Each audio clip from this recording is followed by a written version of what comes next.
Hello and welcome to our new video. To use the offset function in Excel, follow these steps. Select the cell where you want the result to appear. Type the shown expression and hit Enter. First, choose your reference cell. This is the starting point for the offset function. Next, type in the number of rows you want to move from the reference cell. A positive number moves down, and a negative number moves up. Then, type in the number of columns you want to move from the reference cell. A positive number moves to the right, and a negative number moves to the left.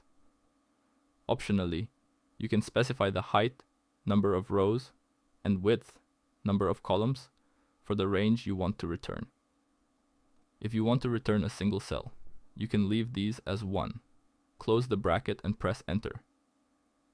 The data from your preferred cell, calculated based on the specified offset, will appear. You can adjust the number of rows and columns, and the reference cell to get different data. This works similarly with both rows and columns. Thanks for watching. We hope to see you again soon.